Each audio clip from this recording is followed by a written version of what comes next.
O Pleno de Vilagarcía debaterá declarar o conselleiro de Sanidade Antonio Gómez Caamaño persoa non grata na vila. Será a raíz dunha moción presentada por Esquerda Unida. A formación considera que o Concello non pode permanecer en silencio ante a decisión da Xunta de deixar o Hospital do Salnés sen ambulancia medicalizada durante o verán, despois de trasladar a súa a Sanxenxo. Que tal? Moi boa noite. Esta é unha das novas da xornada. Repasamos outras en titulares.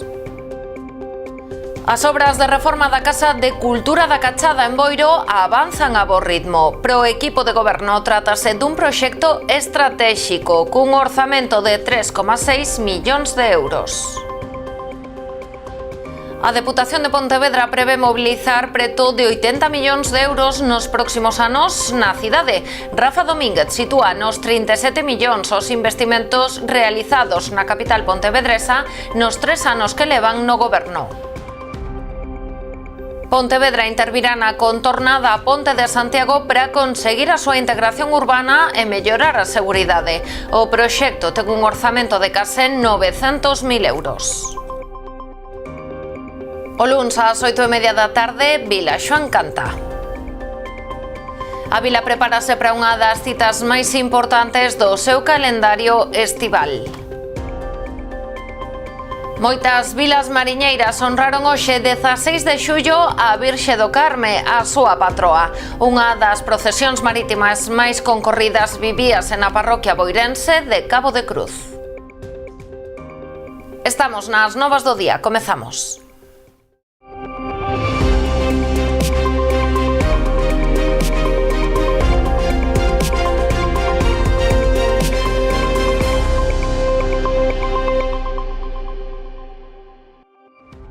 Imos con máis detalles da proposta de Esquerda Unida de declarar o conselleiro de Sanidade persoa non grata na vila.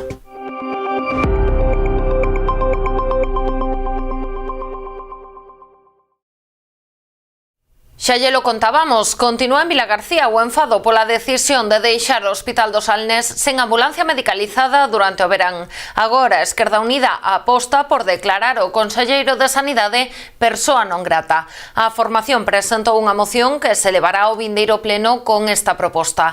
Segundo explican no texto, o Concello de Vilagarcía non pode permanecer en silencio ante a decisión do Goberno Autonómico de trasladar a ambulancia medicalizada a Sanxenxo.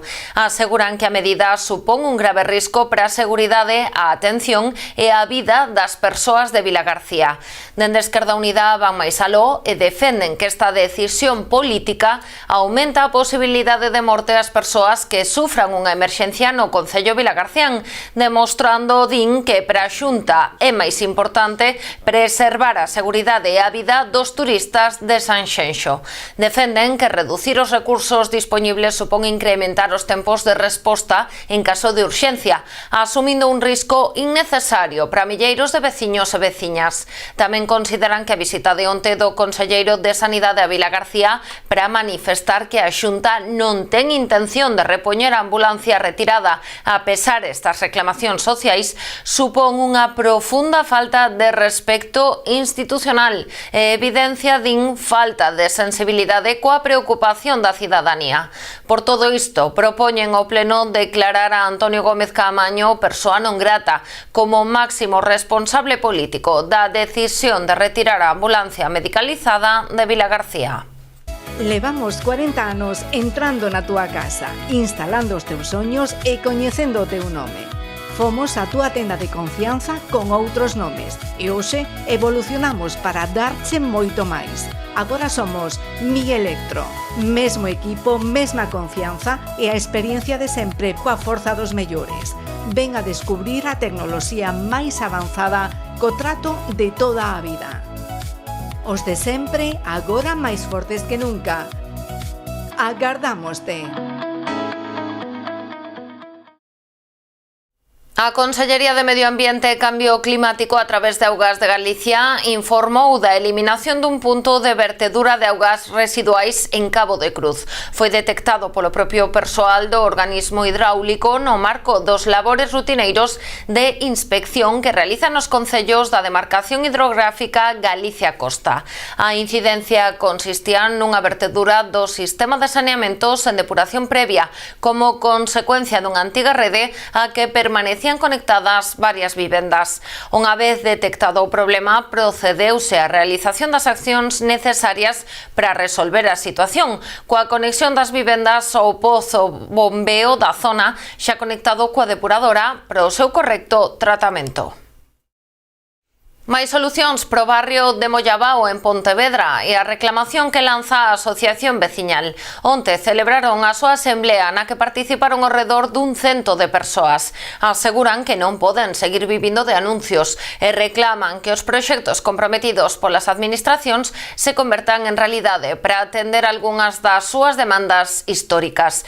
Preocúpalles especialmente a reforma integral de Rosalía de Castro e a construción do novo viario entre esta rúa e a Avenida de Marín, que aínda non conta cunha data concreta de inicio. Por iso piden ao Concello información clara sobre o calendario previsto para a súa execución, sobre canto vai durar ou como vai afectar os accesos a vivendas, garaxes ou negocios. Tamén demandan que se tomen medidas para evitar que o novo viario se converta nun corredor de tráfico pesado e camións a Ence ou ao Porto de Marín. Mais información sobre o desenvolvemento urbanístico previsto nos terreos dos antigos chales militares, problemas relacionados coa limpeza, salubridade, a iluminación, a accesibilidade ou os vehículos abandonados no barrio, o ruido da P9 ou o deterioro de espazos públicos son outras das preocupacións que se puxeron sobre a mesa na Asemblea. En canto ás reclamacións, piden ao Concello que dote o barrio dun centro social pro encontro da veciñanza.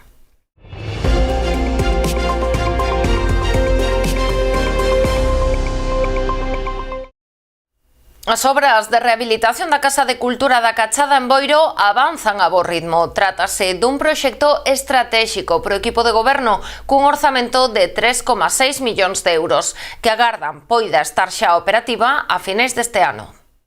Pouco a pouco, as obras de rehabilitación que se están a levar a cabo actualmente na Casa de Cultura da Cachada van avanzando, o que deixa xa entrever a magnitude do proxecto. Cun orzamento de 3,6 millóns de euros financiados a través do Ministerio de Transportes e Mobilidade Sostible e o Ministerio de Vivenda e Axenda Urbana, mediante o PIREP local, a actuación é considerada polo goberno local como estratéxica, xa que suporá a renovación completa da antiga Casa da Cultura para convertelo nun edificio moderno e integral, acorde coas necesidades actuais do Concello. Recordar que esta é unha obra financiada polo Concello de Boiro e tamén polo Ministerio de Vivenda e Axenda Urbana mediante un PIREP local, donde aportan 1.600.000 euros e, unha obra estratégica a nivel cultural para o Concello de Boiro para que non perda ese tren cultural. O futuro edificio, que podería estar xa operativo a finais deste ano, duplicará a superficie útil, ademais de ampliar considerablemente a zona do auditorio, que pasará a contar cunha cabida para 535 persoas. O edificio verá mellorado tamén outros servizos. Sobre todo o escenario non cumplía uns parámetros mínimos para albergar unha actuación media alta. Eso nos impedía traer grandes actuacións a Boiro, desde obras de teatro a outra índole. Tamén, si é verdad, por capacidade, tiñamos unha capacidade de 289 plazas, agora vamos a ter 535, pero xa non só é auditorio, non tiñamos camerinos, non tiñamos almacenes, a biblioteca quedaba moi pequena, non tiñamos unha ludoteca, agora vamos a ter unha zona infantil para fomentar entre os máis xóvenes a lectura, non tiñamos unha aula de estudio, vamos a ter unha aula de estudio para universitarios de 32 plazas, vamos a ter unha aula informática en condicións para 12 plazas. Vamos a ter un almacén tamén para guardar todos os libros que temos, que decir, un archivo, un depósito de fondos. A Deputación de Pontevedra continúa facendo balance dos 3 anos de goberno do equipo encabezado por Luís López. Hoxe esta análise centrouse na capital de provincia e correu a cargo do vicepresidente provincial. Rafa Domínguez cifrou en 37 millóns de euros os investimentos realizados ata o momento. Máis de 1 millón de euros cada mes durante 3 anos, investidos en mellorar Pontevedra.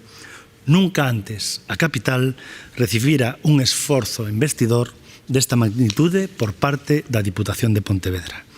Xa temos unha folla de ruta que prevé mobilizar preto de 80 millóns de euros, co novo orzamento de Santa Clara que está nos 28 millóns de euros, ou cos edificios centrais podemos dicir que a Diputación vai incrementar a súa presencia na cidade para seguir impulsando a transformación de Pontevedra. E se hoxe Pontevedra é unha cidade con máis oportunidades, con máis proxectos e con máis ambición, é tamén porque a Diputación decidiu volver a implicarse directamente no seu futuro. Actuacións en patrimonio, en deporte, en infraestructuras e en cultura foron reseñadas polo vicepresidente. En concreto, citou proxectos como o impulso de Santa Clara, as obras de Mollabao, a senda de Tomeza, a iluminación de Lérez, a Parda ou Valdecorvos, os campos de Campaño e Salcedo, a reforma da Casa Consistorial, a mellora das estradas provinciais, o seu paso polo termo municipal, a colaboración con eventos deportivos e culturais, cos premios Feroz, co Campus Crea ou con novos cinemas. Tamén destacou que neste mandato o Goberno provincial destinou máis de 16 millóns de euros ao museo e asegurou que actualmente avanza cun proxecto renovado máis aberto, internacional e conectado coa creación contemporánea. De cara ao futuro, o vicepresidente provincial afirmou que os obxectivos pasan por culminar Santa Clara, reforzar o Museo de Pontevedra, consolidar a Bienal e seguir investindo na cidade. E a Deputación de Pontevedra comprométese a financiar a metade do custo da renovación do céspede de Pasarón. Rafa Domínguez explicou que a institución aprobará unha partida de 160.000 euros, contía que se corresponde coa metade do custo da obra segundo a estimación realizada polo Pontevedra Club de Fútbol. Domínguez asegurou que o 50% restante debería ser aboado polo Concello Pontevedrés ao tratarse Pasarón dunha instalación municipal. Si finalmente el coste de la obra fuese superior a estos 160.000 euros al precio previsto, la Diputación mantendrá ese compromiso de financiar el 50% del proyecto. Es decir, si hace falta incrementar nuestro aporte, lo haremos. La Diputación cumple con Pontevedra, cumple con el deporte y cumple con el Pontevedra Club de Fútbol. Ahora esperamos que todas las administraciones estén a la altura para que, cuando empiece la temporada, Pasarón tenga el césped digno que se merece la ciudad, que se merece la afición y que se merecen los jugadores. Estes 160.000 euros pro céspede de Pasarón serán aprobados no próximo pleno da Deputación e son alleos ao convenio anual que ten a institución co Concello de Pontevedra, que ascende aos 2,5 millóns de euros. Neste eido, Domínguez adiantou que será preciso asinar un novo convenio para poder adxudicar esta cantidade económica e recordou que esta chega se suma a outras extraordinarias que a institución provincial dirixiu ao Concello Pontevedrés. O Concello de Pontevedra ten previsto actuar na contorna da Ponte de Santiago. O proxecto está orzamentado en case 900.000 euros e está dirixido á integración urbana e mellora da seguridade dunha zona verde que foi cedida pola veciñanza. Trátase dun espazo situado entre dous edificios da Rúa Serra e do Museo. En fin, que é unha integración tanto paisaxística como de seguridade vial e de accesibilidade en toda esa zona que estaba, digamos, tiña certas complexidades. O proxecto resolverá as actuais complexidades do cruce mediante a continuidade dos pasos de peóns que até de agora estaban desalineados e obrigaban a facer cruzamentos irregulares. Estes novos pasos disporánse de xeito continuo tanto na marxe que vai cara ao mercado como na que se dirixe a Monteporreiro, creándose ademais un novo paso na propia Ponte de Santiago. Así mesmo procederase a eliminación dos valados perimetrais na entrada da ponte. A intervención inclúe tamén a mellora integral dos pavimentos, combinando zonas verdes con áreas de adoquín e granito, e a dotación de novo mobiliario urbano, que incluirá bancos e luminarias. Ademais, o proxecto contempla a instalación dunha parada de autobús máis grande na avenida de Bos Aires. Esta iniciativa naceu a raíz dunha petición do Partido Socialista para a integración deste espazo. Respecto aos prazos de execución, Fernández Lores avanzou que o proxecto se atopa na fase de solicitude de informes sectoriais a litoral e a patrimonio. Unha vez se obteñan as resolucións favorables, o Concello iniciará o proceso de licitación e contratación das obras. Está previsto que o concelleiro responsable, Xaquín Moreda, se reúna cos veciños implicados ao longo da vindeira semana. Facemos unha pausa para a publicidade, non marchen.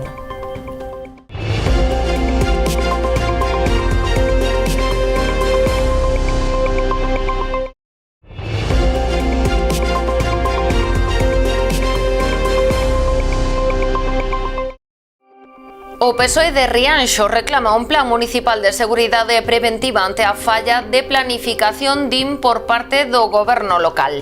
Os socialistas consideran prioritaria a seguridade das instalacións municipais e dos eventos organizados polo Concello, algo que veñen demandando dende hai anos, como é o caso das revisións e o mantemento regular dos extintores, que non se están a realizar. Xa incidimos na revisión dos extintores en 2024, cando lle afectaba tamén a outras instalacións municipais, e recentemente, facendo esas comprobacións que vimos facendo ao longo da legislatura como parte da nosa oposición, vemos que a situación non cambia. E o que nos preocupa é que a seguridade non sea un punto determinante na acción de goberno, porque ao final nunca pasa nada hasta que pasa. Pero segundo os socialistas, estes aspectos relacionados coa seguridade son extrapolables tamén a outras situacións que se viven no Concello, nas que tampouco se dan as máximas garantías á veciñanza. E vemos que estes aspectos de seguridade extrapolan a outros ámbitos municipais. Podemos ver as situacións de inseguridade que está xerando o paseo marítimo, onde non se fai ningunha actuación, e o que lle solicitamos a este goberno é que tome as rendas no ámbito da seguridade, que faga un traballo preventivo e que lle garantice a veciñanza que pode usar as instalacións municipais coa seguridade necesaria para que non pase nada. Cambados levará adiante as obras de acondicionamento da antiga Cámara Agraria. A intervención ten un orzamento de 60.000 euros que se aboarán con cargo ao Plan máis provincia da Deputación de Pontevedra. En concreto, as actuacións incluirán a substitución da carpintería exterior do local por outra con mellores prestacións de illamento térmico para a mellora da eficiencia enerxética. Tamén a substitución da instalación de iluminación para a mellora da eficiencia enerxética e melloras na accesibilidade do local, xa que neste momento non cumpre en accesibilidade para persoas con mobilidade reducida.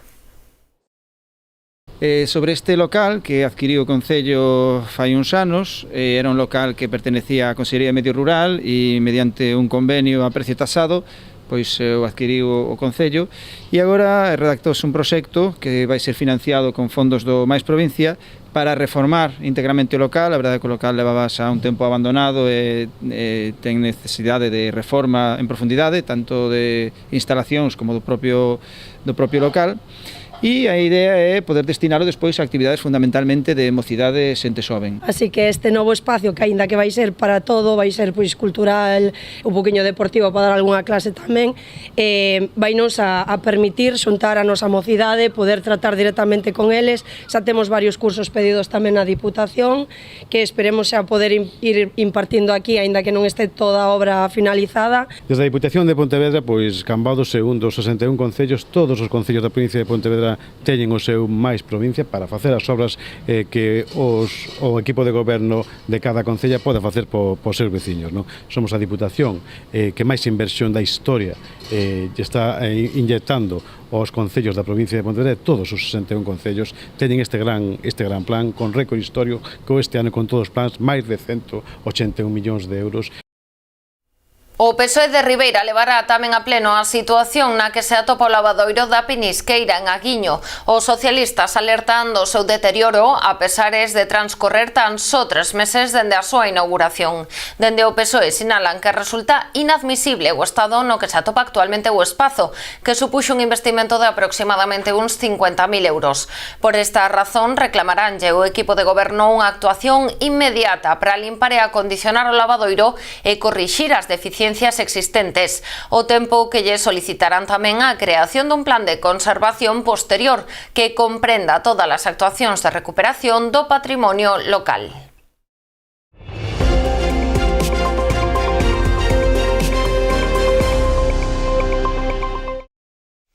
Mañá a estas horas Pontevedra xa estará vibrando coa segunda edición do Festival de Música Big Sound. A cita desenvolverase no recinto habilitado no Parque de Tafisa, unha instalación que hoxe visitaron Concello e organizadores, comprobando que a montaxe encara os preparativos finais. Que non só un evento musical e cultural, sino que realmente ten unha repercusión tanto económica como social, como turística, de notoriedade, de posicionamento dun territorio como é Pontevedra. A verdade é que unhas imaxes que deu máis voltas en redes sociais, en medios de comunicación o ano pasado, é unha imaxe aérea deste recinto coa cidade de fondo, co río brillante, isto cheo de xente, e a propia cidade como se abrazara o festival, non? Eu creo que foi unha imaxe que impactou moito. Pensado para que la gente se lo pase bien, básicamente, para que conozcas cuantos más artistas y más canciones mejor.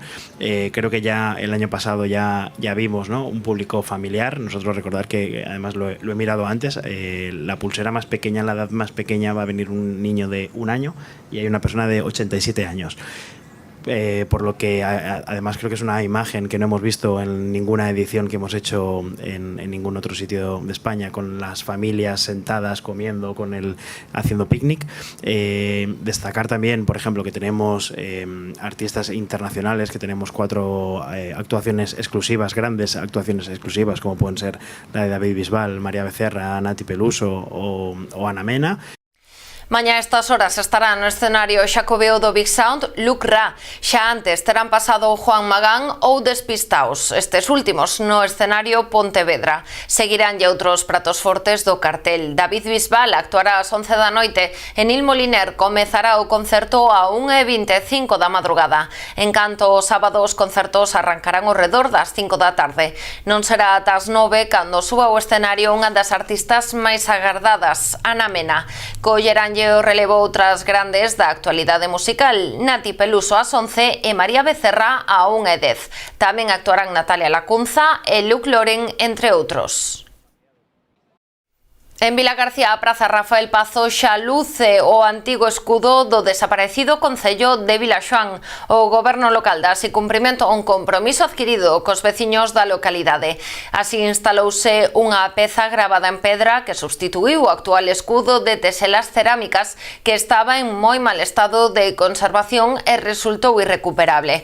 A intervención contou cun orzamento de algo máis de 18.000 euros. Durante a inauguración desta nova peza, que conserva a grafía original do selo histórico e incorpora unha cartela explicativa gravada tamén en pedra, foi presentada outra das actividades máis características de Vilaxoán, o Vilaxoán Canta. A cita será o vindeiro luns ás 8:30 da tarde nesta Praza Rafael Pazos.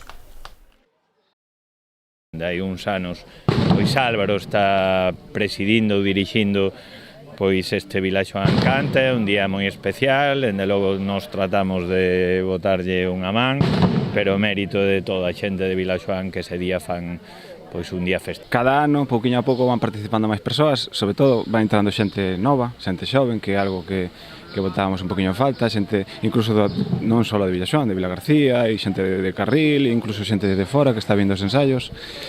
Poquinho a pouco vai, digamos, mellorando o relevo ese xeracional, ¿no?, que vai entrando xente nova e vai participando.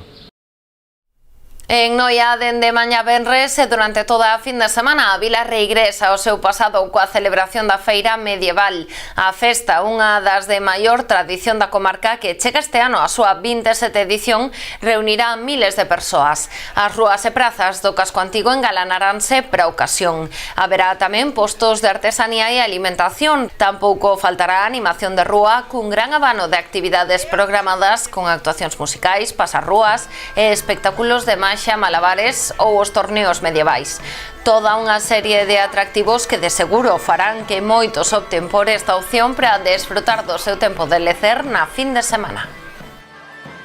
Foron moitas as vilas mariñeiras que hoxe 16 de xullo, festividade do Carme, honraron a súa patroa. En moitos destes concellos, como é o caso de Noia, Rianxo, Ribeira e Boiro, foi festivo local.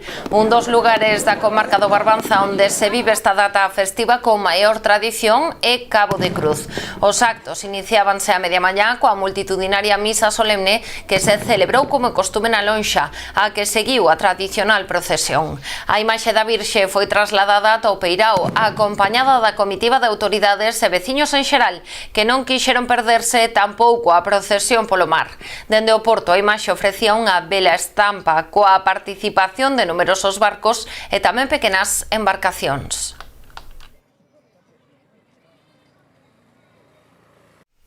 Ata aquí chegou o noso informativo. Quedan co programa dedicado ao sector do viño desta casa Orixe e Calidade. Voltamos mañá ás 9:30 da noite. Sexan felices.